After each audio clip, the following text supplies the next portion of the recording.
I don't think anything bothers investigators as much as an unsolved case. And so we were just pounding our heads to the wall. And then the letters started coming. In the murky, placid depths beneath the cool, caressing mire lies 7 sacred virgins entombed side by side. Those less worthy are scattered wide. That was the first indication that we did have a serial killer on our hands.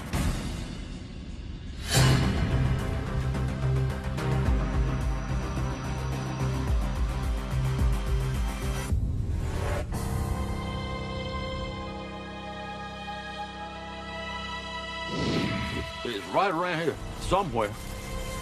It's probably the remnants of an old Indian burial ground.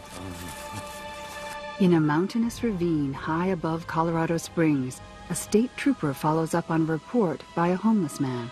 The transient told me that he was up on Rampart Range Road and he found what appeared to be human remains, and it turned out to be a human skull.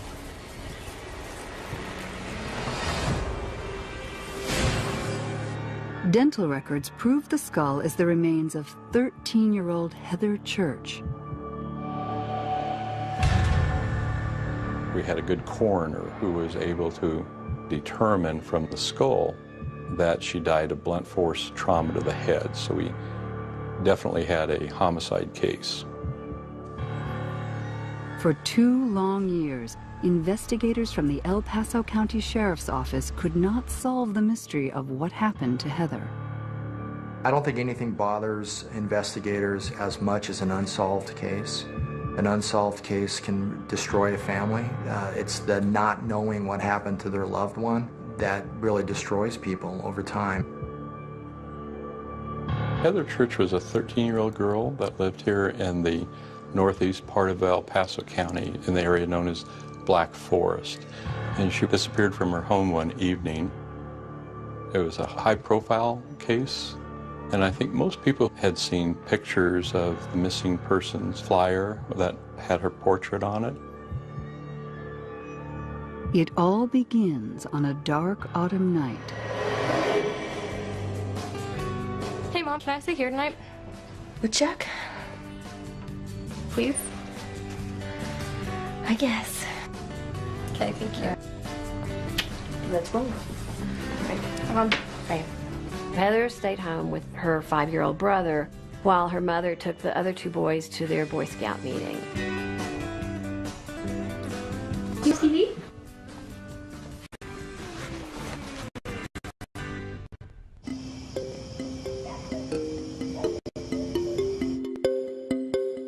Diane called home about 8 o'clock that evening to talk to Heather and see if everything was okay. Hello? Hey, it's me. Hey. What's going on? We're just watching TV. It's really funny. So you good? Yes. Okay, we can be home in like 30 minutes. Okay. Love you. Love you too. Bye. Bye.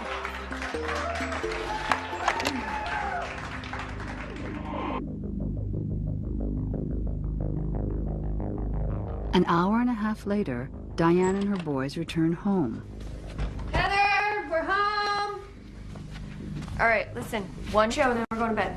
Deal? Yep. All right. We will watch.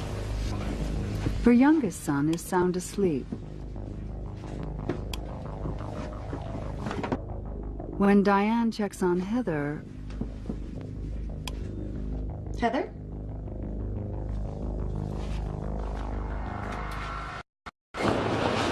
The bed is empty. All right. Find her right now.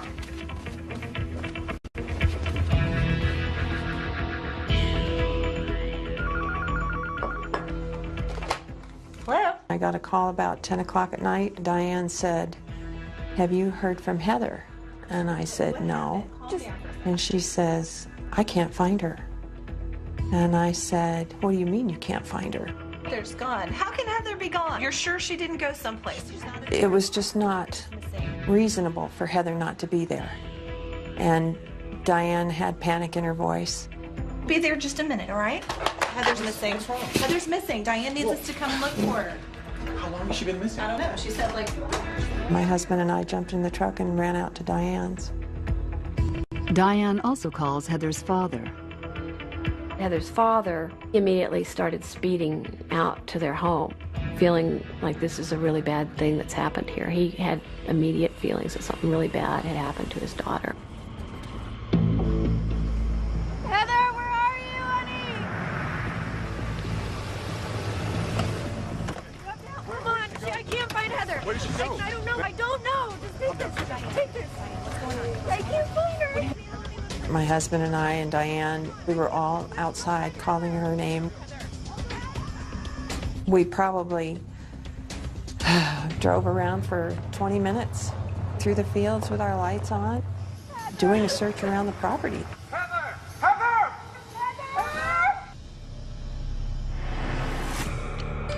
We had no idea that this was going to turn into be a nightmare.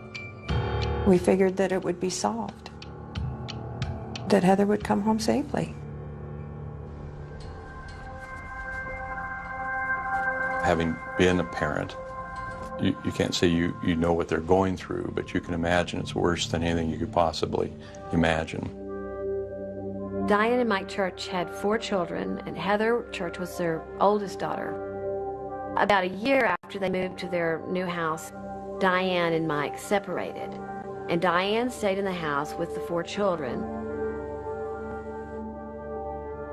In the early part of the investigation, there was a lot of speculation that maybe she was a runaway, maybe she was alive someplace. The morning after Heather disappears, the search and rescue teams arrive about dawn, and they fan out across the prairie, and then they also start canvassing the neighborhood.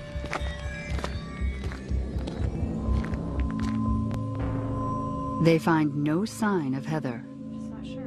This causes investigators to suspect she's been forcibly taken from her home. Diane wanted to busy herself. She picked up the vacuum cleaner and started vacuuming.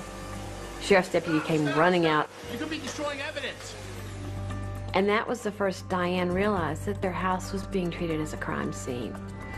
I have to show you something. Okay, so I don't know if it's important or not, but I saw like this screen was a little weird, like I wasn't sure. This is how you found the window? Yeah. So I really just saw the screen. I wasn't sure. Could you get CSI in here? The investigators immediately realized that the window screen has been removed from the window and then put back, but not seated correctly in the track. This is really the first clue that someone has actually come into the house. The prints are submitted to the Colorado Bureau of Investigation database, and there are no hits. The case affected all of us on a personal level. A crime like that had not occurred in this community, where a girl was abducted from the safety of her own home. Heather Church was just a very innocent young girl, a young victim, and it was quite a tragedy at the time. For 2 years, detectives question everyone who's ever known Heather. Heather's disappearance received a lot of publicity, and hundreds of people called with tips, claiming to have seen her at the mall, at a restaurant, on a bus. From the beginning, investigators pursue every lead, but none result in any possible suspect. It became just a part of life that this was ongoing. It was a mystery that needed to be solved.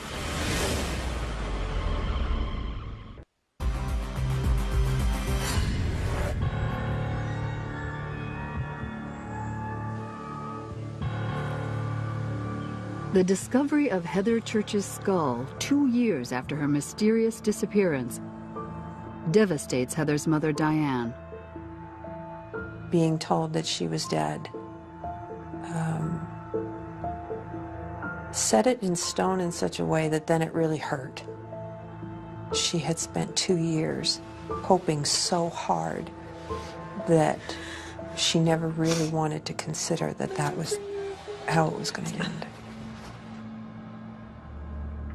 The finding of Heather's skull confirms she met a violent fate, but no new leads surface. As far as discovering information that led to the identity of the suspect from the body recovery site, was very minimal. After 2 more years on the hunt for her murderer, investigators are no closer to catching Heather's killer. But now, there's a new sheriff in town. Yes. Yes, go ahead and send them up.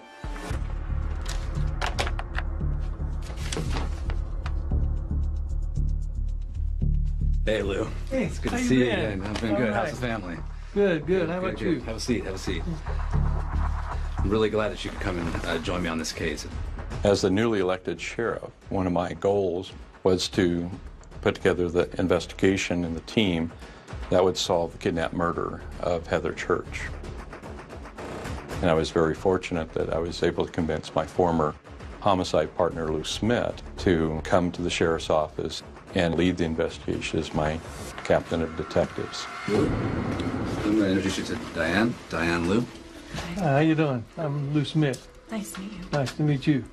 By the time Heather Church's skull was found, Lou Smith had built quite a reputation regionally and even nationally for his investigative efforts. My biggest concern was, is the suspect still in our community? It was a case that I think all of us wanted to see solved. The one very critical piece of physical evidence was the latent fingerprint.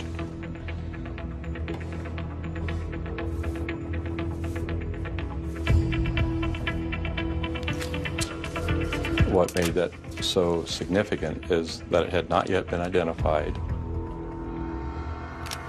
The former investigators had checked the state system in Colorado and did not find a match. That's where a lot of people would have stopped. But with Lou, that's where he started. He said, how many different automated fingerprint systems are there in existence? And between the United States and Canada, there were 92. Detective Smith's first course of action is to make sure all 92 fingerprint databases in North America are searched for comparisons. The answer to this 4-year mystery comes 10 days later.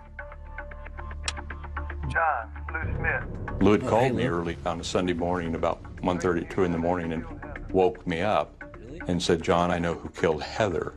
And he told me the name. That latent fingerprint was in 2 states' systems, and it identified the suspect as a Robert Browne. Browne, a career criminal, has a record for burglary and auto theft in California and Louisiana. As we talked about the 2 states, Louisiana and California, Colorado Springs was almost in a direct line between the 2. You have a convicted felon passing through. Then where was he on the night of the murder?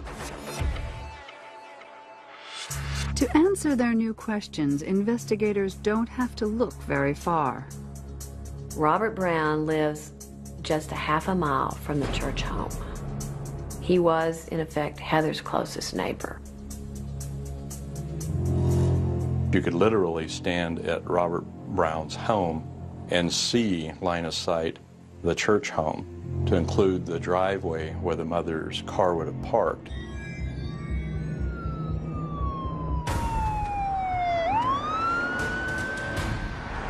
We began to watch the house closely, determine what car he drove, what his patterns were. We suspected he may have weapons in the house. We wanted to try to avoid a barricaded hostage situation, and ideally, we wanted to separate him from the residence where there could be physical evidence so he wouldn't destroy the evidence or arm himself. But as we watched the house that morning, the suspect ended up leaving.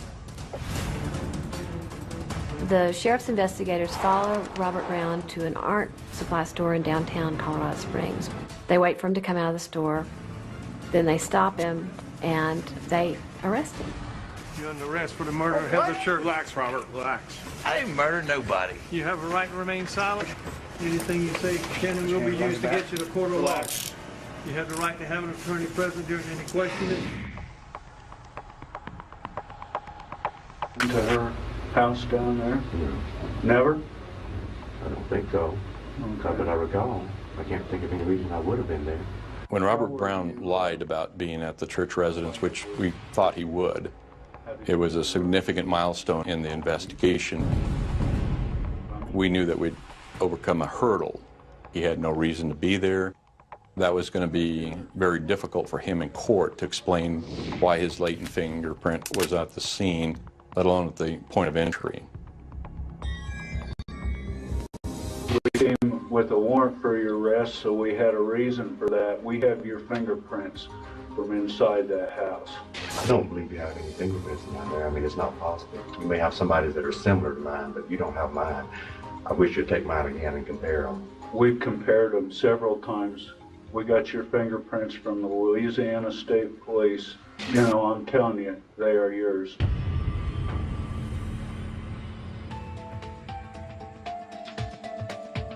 Silver bracelet.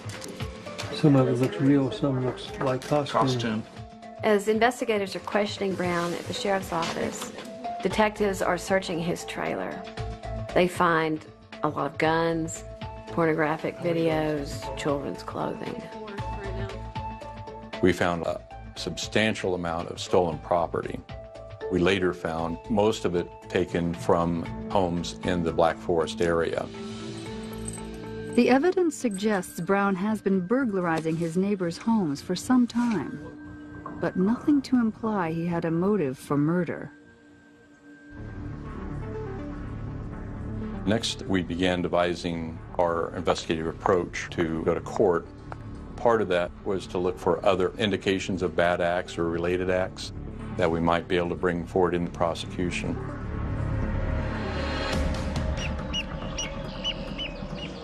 Investigators suspect there is more to Browne than they know. A detective from the El Paso County Sheriff's Office heads to Coshada, Louisiana to dig into his past.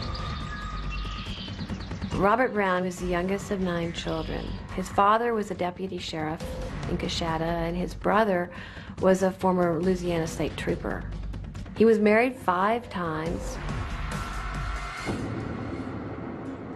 Did he do it all the time? Yeah.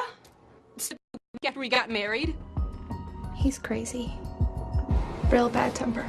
All of his wives were terrified of him, and some after only a short period of time of marriage. Some of those marriages didn't last but a couple of months. One, he put a gun to her head and pulled the trigger. Scared the crap out of me. Then he asked me to kill him. They all described him as not being able to control his temper. He would explode at the least little thing. He beat the hell out of me because I forgot to put a spoon in a gravy bowl. He's the devil's right-hand man, that's what he is.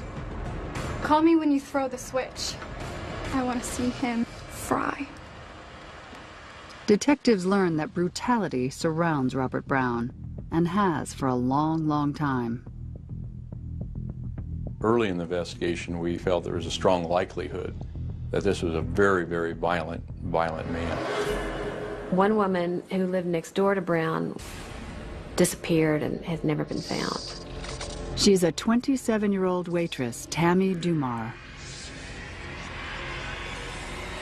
Another woman who also lived next door to Browne in Coshada, Louisiana, was murdered in her bed. Brenda Lynn, age 21, is stabbed dozens of times with a screwdriver. Her murder is never solved. And it was the first indication that perhaps we did have a serial killer on our hands. The chilling details uncovered in Louisiana confirm investigators' worst fears. Browne is a first-class predator. Detective Lou Smith gives Diane Church the news of his arrest. We found a person who murdered your daughter. It's a guy by the name of Robert Browne.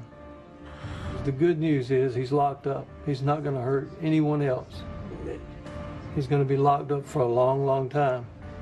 She was such a good girl. She didn't deserve this. It's not fair. What did she do? What did she do? Tell me. I hate that man. Why did he have to take my baby? Diane was so angry that this man had done this to her daughter. And there are still flashes of that anger that come across Diane's face when we get together and we talk about these things. As Browne sits behind bars awaiting trial, investigators can't help wonder if Heather's murder and the grisly slaughter in Louisiana are just the tip of the iceberg. And will Browne's fingerprints be enough to lock him away for good? Lou felt certain that he was a serial killer and there were other bodies.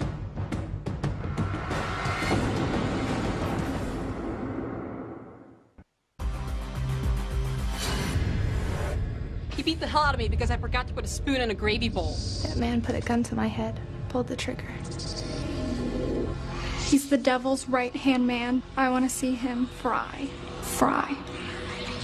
Based on the reports of Robert Browne's ex-wives, the mysterious deaths of his neighbors, and his fingerprints at 13-year-old murder victim Heather Church's house, detectives are certain they've got a monster in custody. Clearly the most critical piece of physical evidence against Browne was the fingerprint. It clearly helped that he was a twice convicted felon, that he lived in such a close proximity to the victim the night of the murder, and we really felt the case was worthy of a death penalty.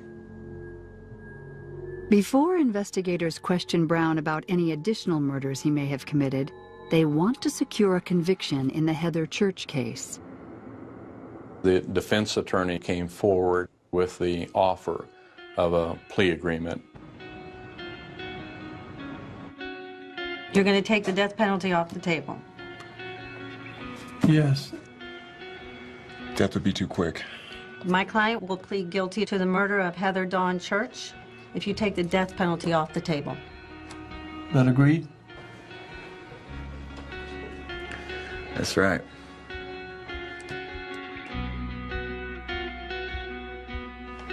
I don't believe in the death penalty, but I want him to rot. I want him to pay for what he did to my baby girl.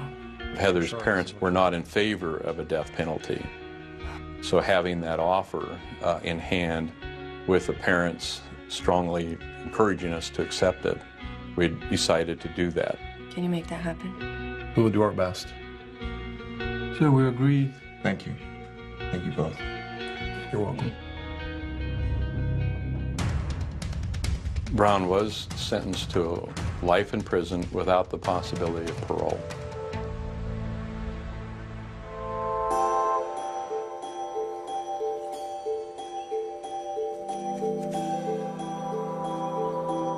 For the family, when something like that happens, that's when the healing can begin.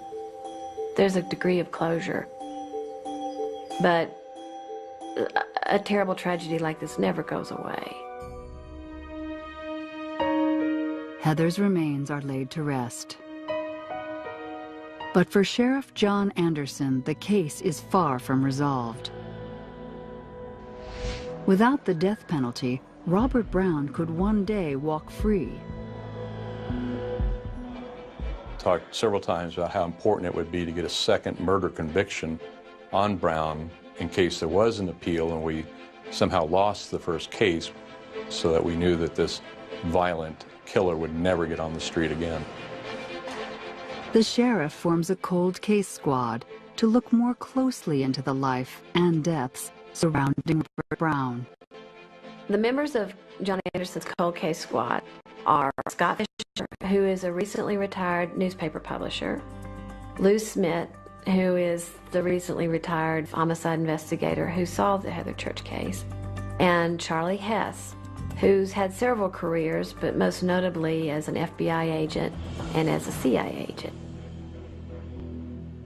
Scott asked Lou, have any of the cases that you've worked on, did you think they have more serial killers? And Lou responded immediately. He said, of course. He said, Robert Charles Browne. The decision to go after Browne is twofold: to bring closure to the families of unsolved murders, and to make sure Robert Browne never walks free again.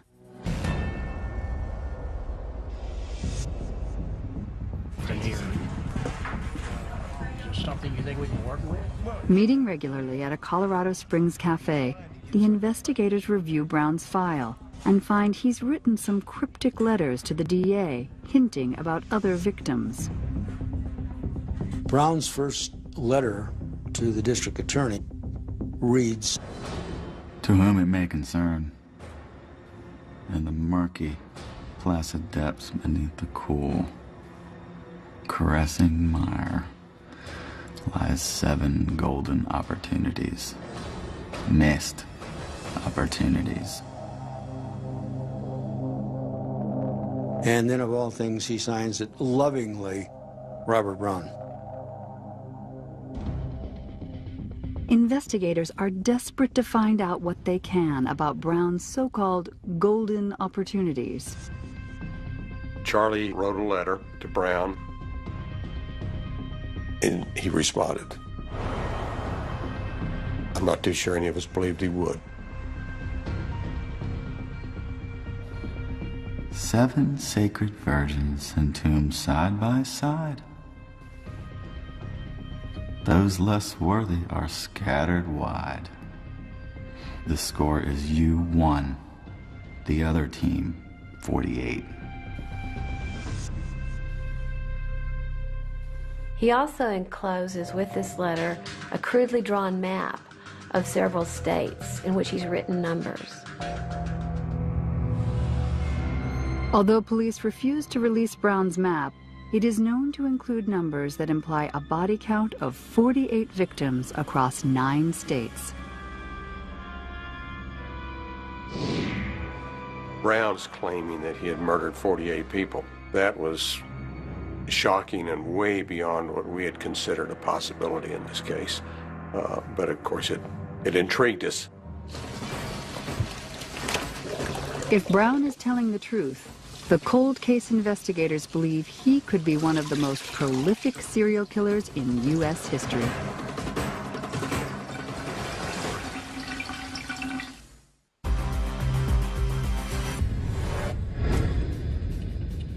From his jail cell, convicted murderer Robert Browne sends cryptic letters to Colorado's El Paso County District Attorney.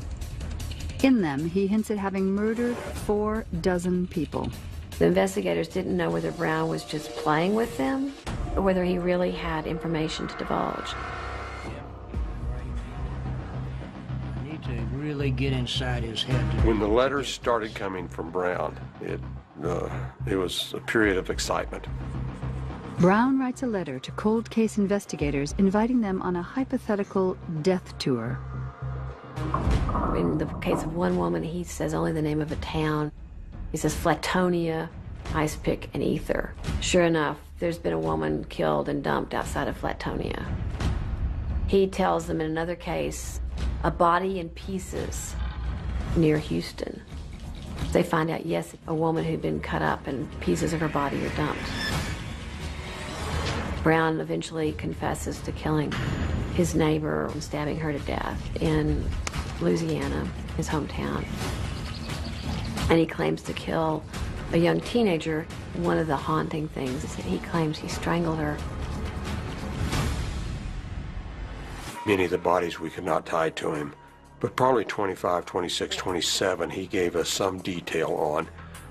And at least 9 we were sure in our own mind he did do. None of the cases have the physical evidence needed to convict Browne for the crimes.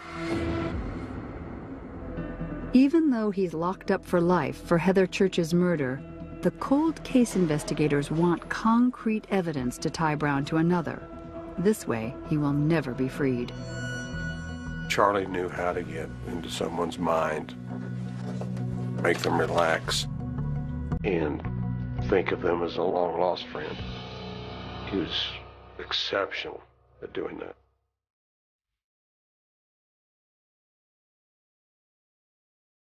They find their opportunity in one of his many enigmatic letters. If you were to drive to the end zone in a white Grand Am, the score could be 9-48.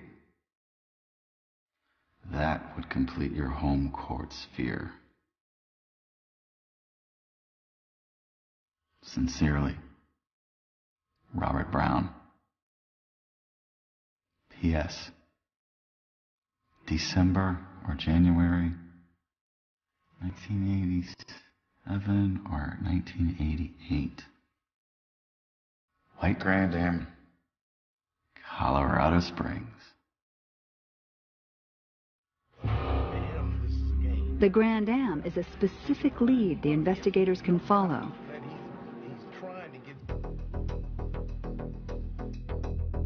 It was a Colorado Springs case, and the city could not produce anything from their files. And so we were just pounding our heads in the wall. He nicknamed the one in Colorado Springs the Grand Am Lady. Scott, Lou, and I were discussing, we need to put this together so we can really identify who the lady is, because Robert never discussed names. Solving an unknown cold case in Colorado Springs involving a so-called Grand Am Lady proves nearly impossible. After Charlie sent what I call a come to Jesus letter to him, saying put up or shut up, we got a response back that Browne said that young soldier's wife is missing. And he added one thing to the bottom. The sanitation department is very efficient.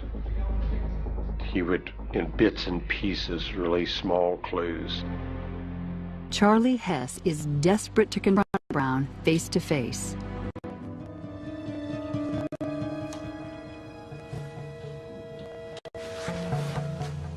You know who I am?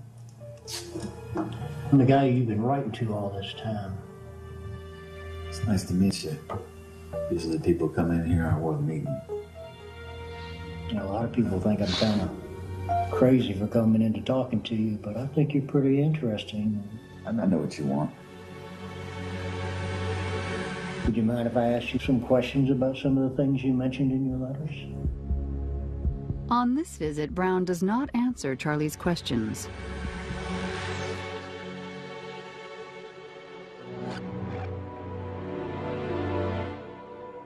After a period of time of my visiting Robert, one of the detectives was checking out all of the stolen cars. He noticed that one VIN number didn't jive with the normal sequence. If we could figure out about this Grand Am, who it belongs to, it holds the pieces of this puzzle. You got anybody you can call? Or? He's got the VIN. He can call somebody. That VIN's going to come back to something. Yeah. Finally, they tracked it down to the owner in Florida, and they called him, and they said, did you ever have a white Grand Am? He said, yes. He said, was this white Grand Am ever stolen? He said, yes. They said, did you ever have a wife or a girlfriend who went missing? And he began to cry. He said, yes, my wife. I got a victim. We're going to get it. And they knew they had found who they were looking for. With a new murder charge for the slaying of the Grand Am Lady, investigators hope to keep Robert Browne behind bars for keeps. We were very excited about it because it looked to us like this was a murder that no one even knew about.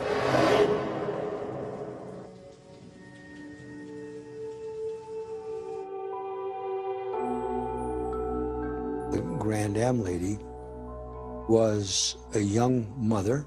She was only 15 years old, a very pretty Latina girl. She was married to a soldier who was stationed at Fort Carson, and he had taken their baby to his parents' home out of state, and they were going to end up getting a divorce. The husband took the child and flew to Miami, never knowing that that would be the last time he would see his wife.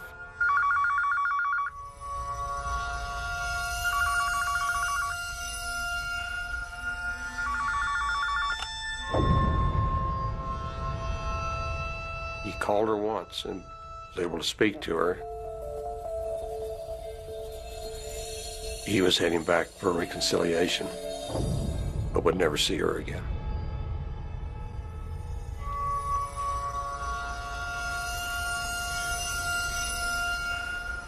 She was supposed to pick him up at the airport and didn't show. When he got back to their apartment,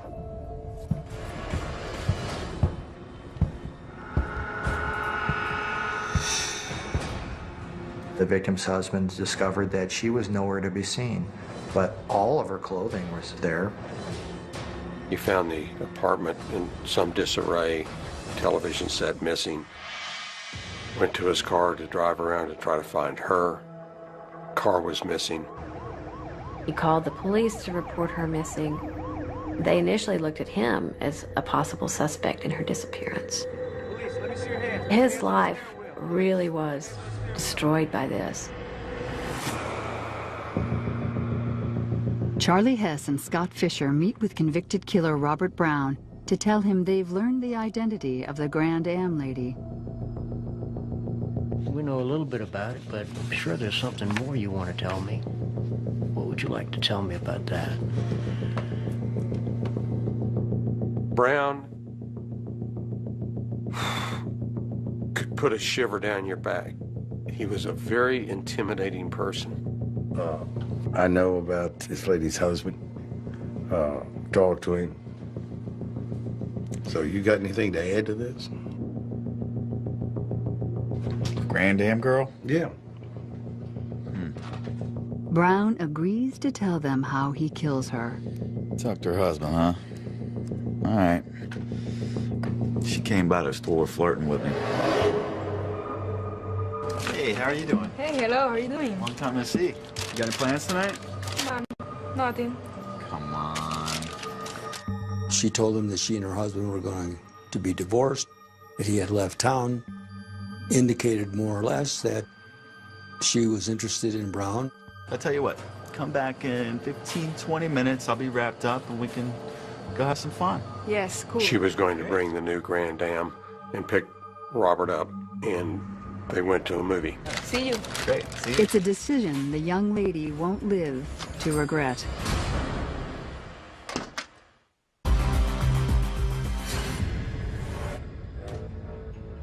The 1991 murder of Heather Church has put Colorado cold case investigators on the trail of Robert Browne, possibly America's worst serial killer. To prevent Browne from ever getting out of prison, authorities need to nail him for a second murder charge, the slaying of the so-called Grand Am lady. We now have a victim, we have a name, and Charlie is able to finally present to Browne that we pretty much solved the case, with the exception of the missing body. Yeah, I remember.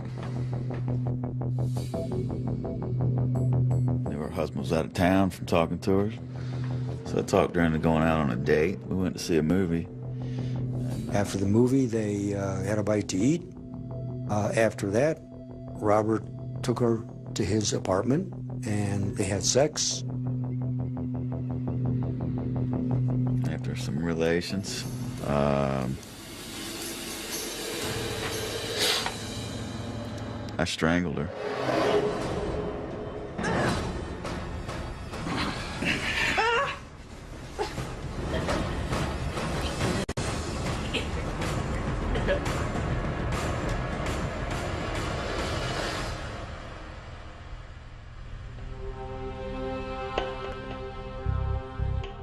She was in his apartment dead all night that first night, and he went to bed just like it was an ordinary evening. Let's see. Next morning, I dragged her over to the bathtub, cut her up, and put her in some little bags, carried her out to the dumpster, and well, that sanitation department's pretty dependable. He knew that the garbage truck was coming the next day to empty the dumpster. Obviously, she ended up in a dump somewhere. After Robert had killed her, he continued to use that Grand Am for several days himself. I knew when he'd be back, so I drove the car around a couple days. So I parked the car where I knew he'd find it. The husband sees his Grand Am. He goes to the convenience store where Robert Browne is working to use the payphone to call the police to report that he's found his stolen car. It's a Grand Am. It's a white Grand Am. It's right around the corner from the apartment building. Little does he know that the man who murdered his wife is standing behind the counter. Correct. I heard him call you guys all hysterical, talking about he found the car. What else happened after that? That's it. Robert Browne was providing details that only a killer would know. He couldn't possibly be making up the details regarding our victim in Colorado Springs. So yes, we were convinced that he was telling the truth, and it was terrifying. Now investigators have enough to ensure Browne will never get out of prison. When Browne looked Charlie in the eye and said, "Let me out of prison, I'll probably kill somebody within 2 weeks," I think he's still capable of it, and I have no doubt he'd do it. On July 27, 2006, Robert Browne pleads guilty to the murder of the Grand Am lady. Outside the courthouse, the victim's husband reunites with his daughter. For 18 years, the daughter had believed that her father had murdered her mother.